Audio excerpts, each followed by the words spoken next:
All right, so tonight we're doing the law of selectivity. So, in the book, there's the example of you go to a restaurant and you look at the menu and you go over it and decide what you want to eat. You don't taste everything on the menu. You look at it and make decisions on what looks good to you, what you've had before, maybe you're allergic to something, you can't eat that. So that's kind of what the law of selectivity is. We need to be more selective on the people that we have in our circles, in our relationships. Um, so to view people as options. Not everybody's going to be picked or selected, but everybody can be an option. So we need to determine if certain people are going to be are going to add value to our lives before we enter into these long-term relationship with people. So less can be more, meaning that the quantity, like how many people you have in your circle, does not equal quality. There's a lot of people who have, like, hundreds of people, friends or Facebook friends, but those are just, you probably don't even know what their first name is or whatever. You don't have any kind of relationship with them other than like having somebody who knows that person, who knows the person, who knows that person. So if something is good, we tend to want more of it. Meaning, we tend to think if you have a whole bunch of friends, that means you're popular and people look up to you and people value your opinion, which we all know is not necessarily the case. They maybe just want to be in your clique, maybe for something you all can offer them. So the law of selectivity says we need to choose our friends wisely and make sure they qualify to be our friends, our friends, acquaintances, people we want to work for, employers, or romantic interests. So we can be selective in all those categories about who we let into our lives. Every relationship requires investment and some type of maintenance.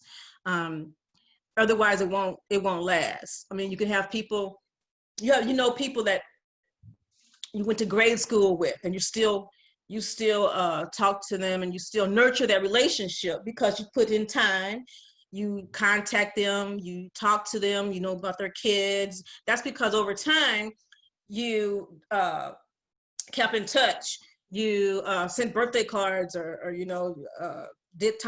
did things that showed the person you want to be interested, or kept, wanted to keep them around.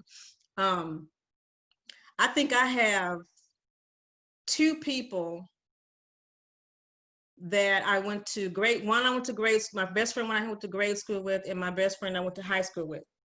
Now, I was always quiet, and so those are only two people I've ever actually had as close friends. And today, I haven't spoken to either one of these people in years. So, and I blame myself for that, because I'm not a touchy-feely, call me. Even my family says I don't call them as much as I need to, and I don't talk to them and stuff. And it's just weird. Anyway, moving on. That's just a little story for myself. Can I just pause for a second? Uh-huh. Oh, two things. One, I affirm you because I'm the same way. I get complaints on a number of levels about me not reaching out to people, and I get it. But at the same time, yeah, I get it. But we are who we are in some ways. But I can still do better. Anyway,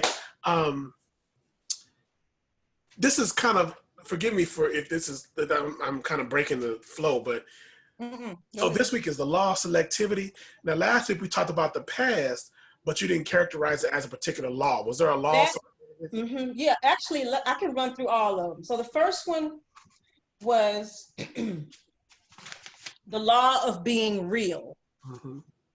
The The second chapter dealt with the law of mutual benefits. Mm-hmm. The third chapter dealt with the law of agreement. Mm-hmm. And then this one is the fourth one, or last week, was the law of letting go. Ah, thank you. Mm-hmm.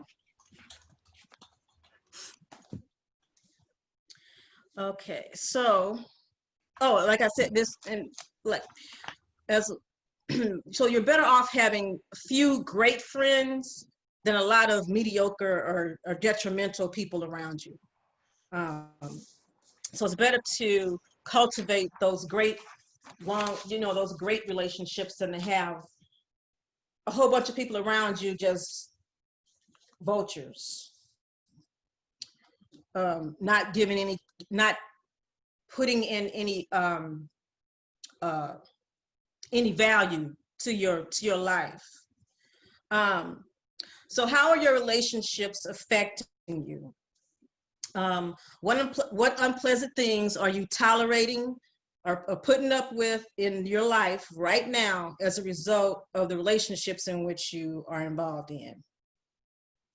So that's something to consider. Are you currently embracing anything you have never allowed in your life before, now because of the influence of someone with whom you have a relationship now? So that means that, like, say 10 years ago, if somebody does what's such and such, I will never ever. If this happens, you just shoot me or put me in jail. It is not something I would do. 10 years down the line, you were smack dab in the middle of whatever you said you wasn't going to do.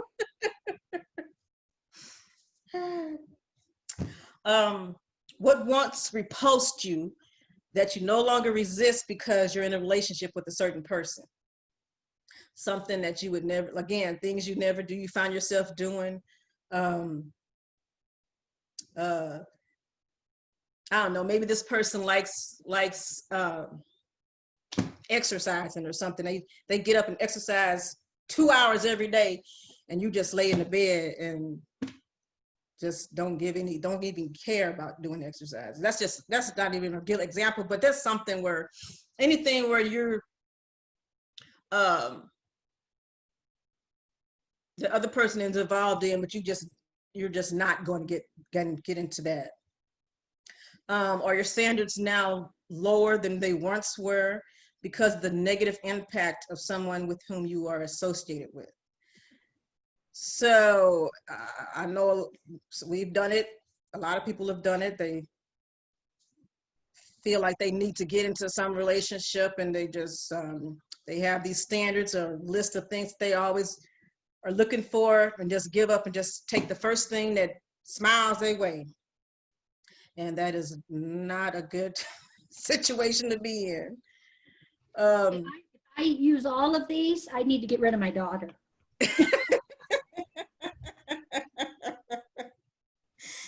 Personalities are so totally different in some ways. I use all these as criteria. I just need to get rid of her. There you go. If somebody wants a kid, I got her, Okay, so the objective of being selective is the first thing is to empower you, to surround yourself with those who will help you advance toward your destiny and not derail you. So go ahead. So I was thinking about, like when it comes to, relationships, and I hate to blame this on the church. Uh-oh. But, the church, they don't really, I think the more recently they may have started to support singles, but being single just wasn't the thing. And so people felt that they had to get married. So usually, the women are the ones there's always the single ones, and they always the ones that's really looking. Men don't usually be looking for a wife. they're really a lot They of times. don't, it's like they could care less. Right, yeah, and the women are out there doing it, saying, "Oh, I gotta get married," you know, and everybody else, because and then you got all the other couples over here that are all married, and so you feel like you have to get married, but they don't support the single life. You know, you have to. I think that more emphasis has to be put on it's okay to be single. There's nothing wrong with being single at all. You know. And then when you get married, you don't have to have children. Okay, I'll get off of that. Everything you said is correct, and I agree with everything. Yeah, they were, you know, when I used to go to our old church, you know, the mothers would try to, you know, set you up with their nephew or they little uncle. They, you know, anyway, let me move on.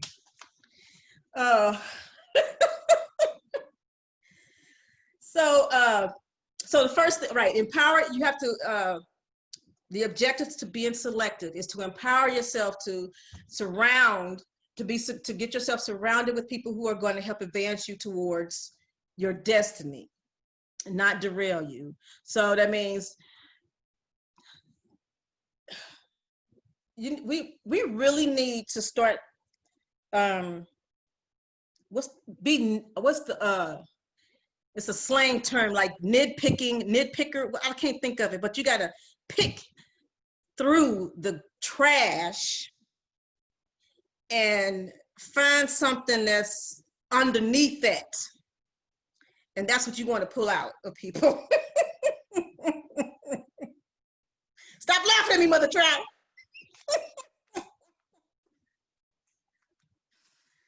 And the second thing, One man's trash is another man's treasure. I don't want anybody's trash. Let them have that treasure. If they're gonna treat that trash like treasure, let them treat it. I don't want it. All I have a right. question, Elder Marcia. Yes. Sometimes, you know, the ones that you have to distance yourself from are family members, you know, and these are people possibly that you have to deal with on a regular basis. So how do you separate yourself from those people? I mean, is there a way to get away from them without saying that, you know, I don't want no parts of you, but, you know, just to not be around them so much? How do you do that? I think if you go about doing what you normally do and eventually they'll just drop off. If you stay the course of what you're doing, Mm-hmm. it's like, help me, Pastor, I can't think of the, Well, I'm going to jump in and just say, Yeah. if you're not available to them, that's they're what I going mean. to stop, you know, don't make yourself available to them. And even though you have to be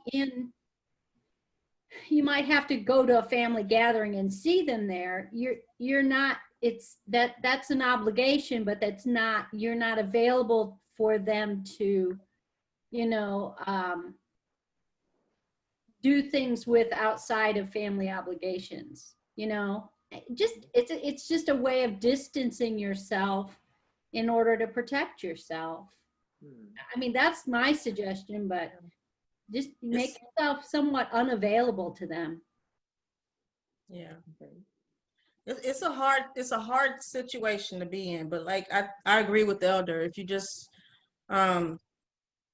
distance yourself and like I said, eventually if you keep doing things that they don't want to be a part of, I'm not saying bad things. I'm saying things that you normally would do. And it's evidently there's either not two worlds that jail together, you and whoever your family. So if you're going this way, they're not going to, you know, I think they would just drop back. Mm-hmm. I don't know if I'm making this English. Anyway, Did I Yeah, don't I know if that understand. helped at all. Mhm. Yeah. Okay. Let's see here. Oh, okay. So, so the objective of being selective, the first one is empowering yourself so that you surround yourself with people who are going to help advance you. And the second one is to keep you from wasting time on the wrong people. So if we start off by being selective, then it trickles down. You have the good people around you instead of, if like the top, if you're not being selective, let's say you just let everybody in, then you're starting with you're gonna have to weed through some mess. So to be selective, you get those people that are going to help you advance, that are going to help you move toward your destiny and not throw you off your destiny, and then it'll help you keep from wasting your time on the wrong people if you're being selective.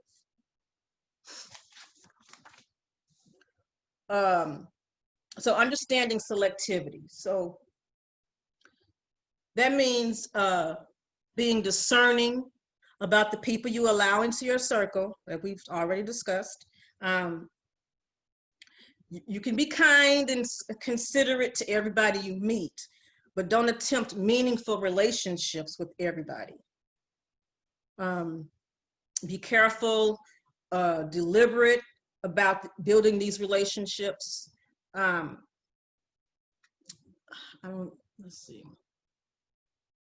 So put in more time with the ones that you want after you've selected who you're going to, have in your circle, then put in the time that you need to cultivate these relationships. And you're not willing to let the wrong people, don't be willing to let the wrong people influence you in negative ways. So there are some people. Can I ask a question? Yes. So I think about how many people, because of insecurities and things, do wind up surrounded by people who feed those insecurities, if you will, cheap, if you will, relationships. Mm-hmm. And so I'm hearing this and I'm thinking, this is great stuff, but I wonder how able people with certain insecurities who have attracted these more superficial relationships, how well they could implement these types of principles. For example, so one of the things you had mentioned was there was two things you said put together. You said about not wasting time with the wrong people, and then you said relationships require an expenditure. They require an investment Mm-hmm. and an effort to build. And I was like, whoa, so how much time and effort and energy have people wasted on relationships that were not worthwhile, weren't worth it? Yeah. And it's like, so what would you say to someone who was like, well, I'm just insecure and I don't think that people will like me or want to be around me or love me, so I wind up always attracting the wrong types of people in my environment? How would you encourage them to put these principles into? And I'm asking, I know it almost sounds like I'm trying to like not trap you, but give you a pop quiz, but I'm really interested to know what your thoughts are. Because I'm kind of in that boat myself. I'm insecure. I'm sitting here sweating during this whole thing, So that is hard. So what would I tell somebody who is insecure on on what they would need to do to be selective and get people around them? And Can I help you? Please. I'd say you have to build on it from the first part of the book. Some of the things we talked about in the first part of the book are about who you are. So you have to know, you know, you have to know who you are in order to, and I think it's, if you take each principle individually, it's not going to work. But if you build it, like if you really take a hard look at who you are and what's important to you, and because that's where the book starts, it's all about who you are, and why we were all feeling our toes being stepped on. That now when you get to this point, if you've done the work, you know, one of the things I would say to someone who feels frustrated because they're always seem to be in some, you know, negative situations or surrounding themselves with people who are not healthy for them, is it's time to step back and take a good look at you. And that's hard to do because most people don't want to look at, we want people to make us feel better. We don't want to change who we are. We'd rather just somebody just accept us the way we are. Just accept me the way I am, instead of saying, maybe I need to make some serious, not changes, maybe changes, but I seriously have to look at who I am and what's important to me, and really recognize that, and recognize where my weaknesses are and where my strengths are.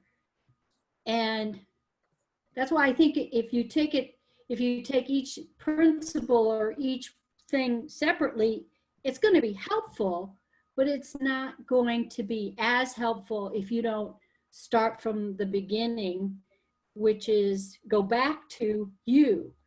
Because if you've ever listened to someone who's coming out of a bad relationship, or they're in a relationship and they're not sure what to do because something, and it's obviously not what we heard about the win-win. If it's not a win-win, why not? You know, and if they don't understand the concept that they're worthy enough to have a good relationship, then they're not going to get there. I've had friends in the past who've jumped from relationship to relationship and never been alone. But those relationships were horrible. But they never could be alone, if that makes sense. Their own insecurities were, it didn't matter if it was a bad relationship, they could never be alone. I guess that's kind of an answer, Pastor, to help my fellow elder here. Thank you. That was very good. You have to start from the beginning.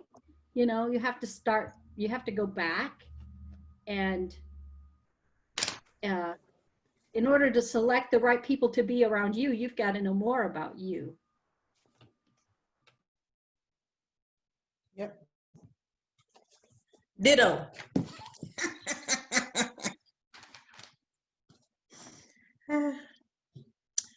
All right, so we already know that. Okay, so selectivity demands loyalty.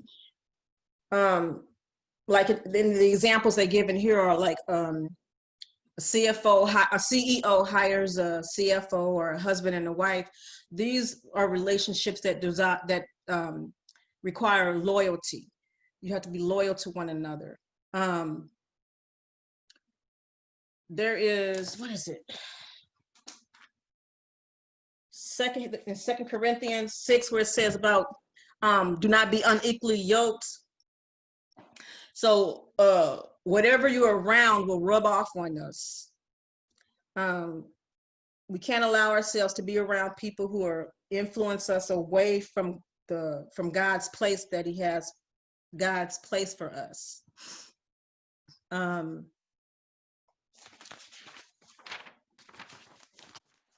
Is grandmother somewhere around? You know, they say you lay down, you know how that generation talk about, you lay down with dogs, you get up with fleas. Get up with fleas. Yep. I was just thinking that exact thing. Yeah. So how to identify people who qualify for relationships with you? So a good candidate for a relationship is a person with long-term potential. Meaningful relationships are built over years. It takes time to add value to someone's life. It's not going to just take 2 weeks. So take note of the people who are there for you in a crisis.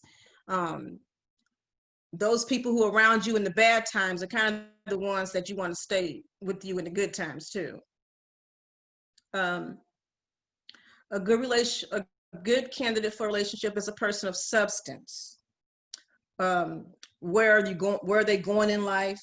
What's their personal vision? What are your greatest passions? What are their goals?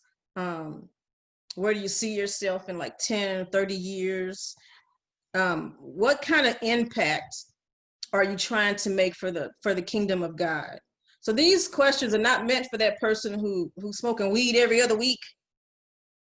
That's not the person you're going to be able to build a relationship with. Excuse me. No. These people got to be deep, you know. She's being really judgy. Yeah. You can have vision and smoke weed. You just have double vision. Oh my gosh. I was going to say he sounds like my niece now, because at first I thought he was a little serious there. But I'm just very glad that he's not. You're right. Okay. So look for people who have the capacity to appreciate the vision you have for your life and who will support it. If you're telling people all your ideas or God has, things you've given you and they're picking it apart, maybe they're not the ones you need to go to have on your journey with you, if they're not going to be supportive or at least be open to the idea, or whatever it is that God wants you to do. I promise I'm gonna stop cutting in, but oh, you're fine. That is like so powerful. People who have the capacity, because I have had to learn the hard way that it doesn't make somebody a bad person if they don't have the capacity. It's just that God is taking them somewhere else in their life. And how can two walk together except they be agreed? And so some people just don't have the capacity. It's like asking somebody who has never had anything and you just give them $4 million. It doesn't make them a bad person if they mismanaged it. They didn't have the capacity to be able to steward that. And I think for vision, we have to be careful about who we allow to steward that which God has given us, because some people just don't have the capacity for it. That's very good. Very good. Right. Excuse me. So look for people who are going to challenge and encourage you to be more than you are today, and allow you to do the same for them. So you need somebody who's going to be challenging to you and encouraging to you so that you can be that same type of person for them. It's kind of a vice versa. You need somebody who's going to be what is called yin to your yang or whatever, that's going to be in it with you. Another item for a good candidate for a relationship is a person who's a giver. People who are generous and unselfish, not wanting something from you all the time. There are only givers and there's only givers and takers, how the author puts it in the book. He says there's only givers or takers. And if you're not in a relationship with the giver, then you're in one with the taker. A healthy relationship is one in which both people want to bless each other. It's not just the same person giving all the time and then the other person just take. A good candidate for a relationship is a person who is good soil. People need to value what you have to give and not poo-poo everything you say and do. Look for quality people of character who can receive and multiply what you have to give. Don't just take it and hold it. They need to take it and give it out, multiply, make it more. So if you're planting something in someone's life, it should produce, like the author says, it should produce like good soil, be profitable, not money profitable, but something that's going to enrich your life or other person's life. A good candidate for a relationship is a person who places a premium on integrity. A lack of integrity will destroy people. People in healthy relationships do not tolerate violations of integrity on any level, for any length of time, and be ready. This is a hard one. Be ready to walk away when someone compromises your integrity. In the book, he gives the example of the Penn State coach who molested the players. So it was the coach who actually did, the coach who actually did the molesting, and I think his boss or somebody knew what he was doing. And if they had just stepped up and turned him in, he would have saved, a lot of people a lot of heartache. But he compromised his own integrity for his friend, when he could have set an example, like for all the other situations in the world where this has happened. He could have stepped up, said what was going on, and set an example and said, we're going to make sure to put programs in place that this doesn't happen again, and things like that. But because he didn't say anything, this went on for like years, that this guy was molesting these kids. But again, it was his friend, and he did, yes. No, go ahead and finish that, and then I'll. Oh, I'm done, go ahead.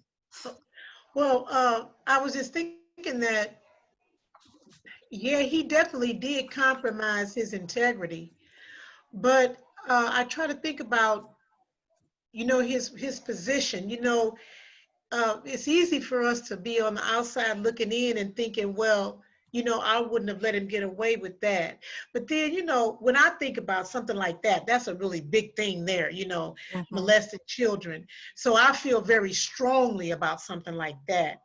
But, so I don't know, I'm just trying to understand why he held back, and not said anything. And I think it just, he, I don't know, did he not want to, he didn't want to break. Well, they were making a lot of money off of these kids too. This, they were, it was, I'm just trying to understand if it was the friendship so strong with him that he felt so strongly about not breaking it. But, I think maybe he had mixed emotions with it. I need to say something, but I can't, like that. I'm just trying to understand why he didn't. I think it was a lot more to the story. So I think it was more than his friendship. And like I said, it was like a culture. I mean, they were making the school makes a lot of money from these NCAA, whatever they call, and I guess he didn't want to jeopardize all the money that the college was getting from this. And again, his friend and all the notoriety, it's these were two famous people. I mean, I think there was a statue even erected before all this happened. Joe Paterno was a very famous coach and had a legacy that was phenomenal. My nephew went to Penn State, and he had this huge statue, the whole 9 yards, and they had championships, the whole 9 yards. So like Elder Marcia said, there was so much involved that when it did come to light, Joe Paterno, who is the coach, lost his own integrity because he never turned this man in. Mm-hmm. He lost everything. They took everything away. They took away his championships. They took away the trophies. They took away his statue. They took away everything because it's sort of like, obviously his core value was not what it needed to be.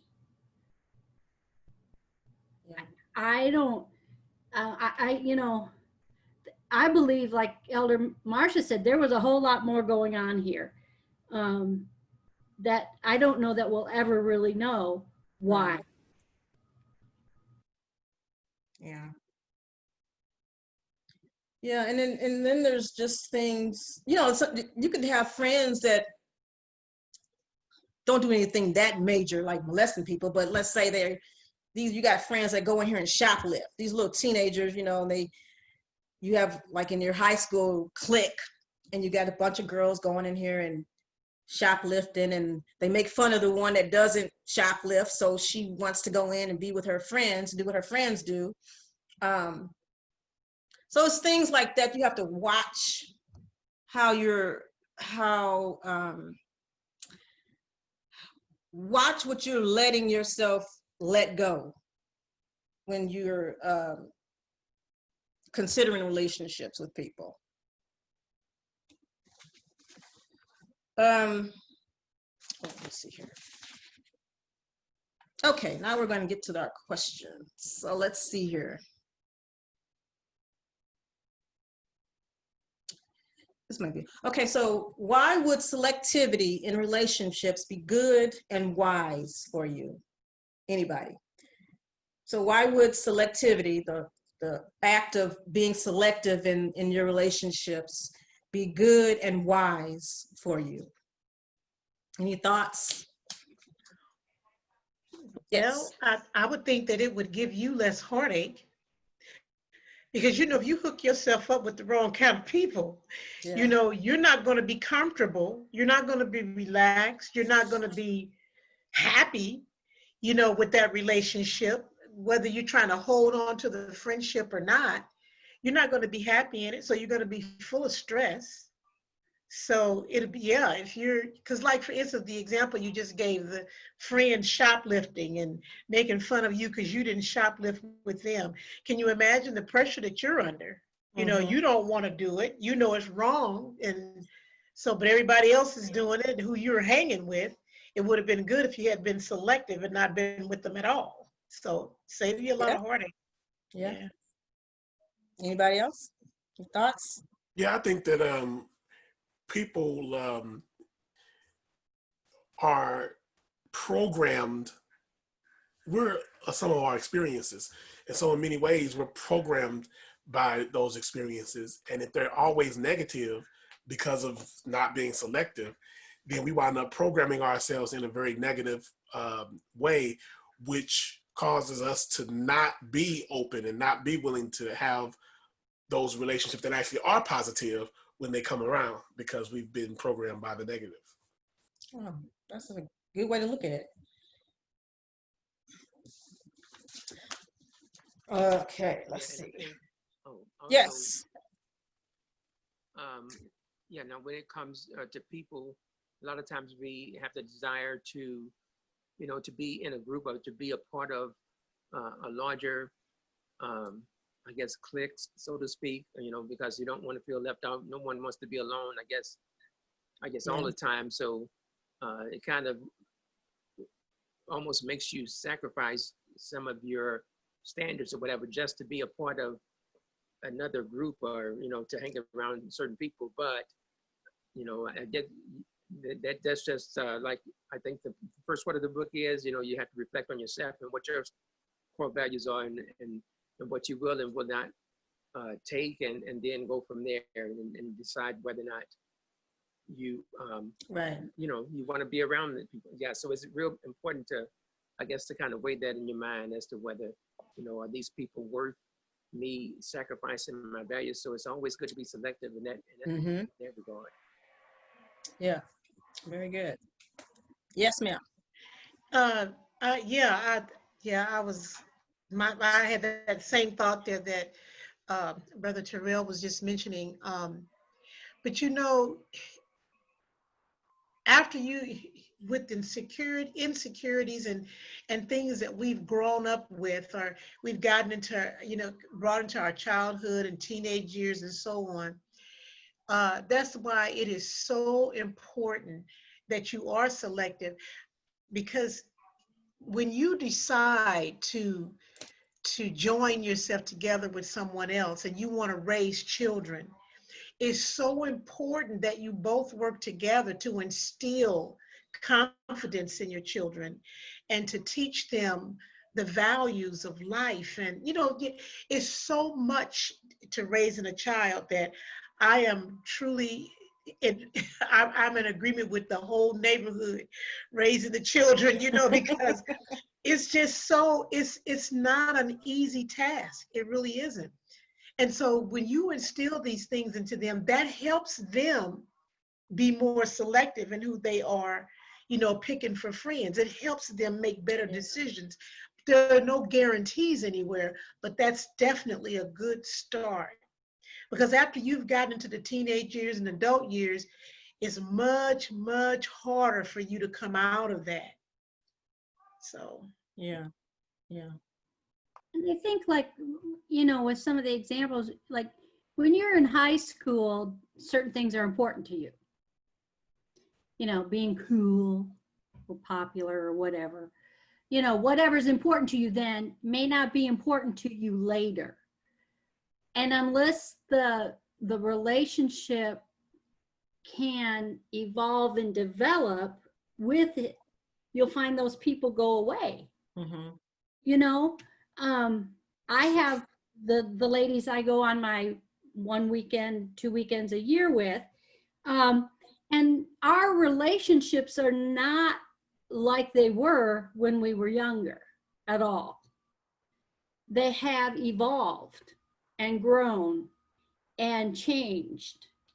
And I think that's what's important, is that you're going to get into a relationship that is going to be one that's long term, then it's going to be one that grows with you as you grow and mature. What's important to you at 16 is not necessarily important to you at 24, is not as important to you at 35. You know, it's different. And so though the only time you find that you have these long-term relationships is when they grow with you and change with you and understand your growth and accept it, and you accept their growth, if that makes sense.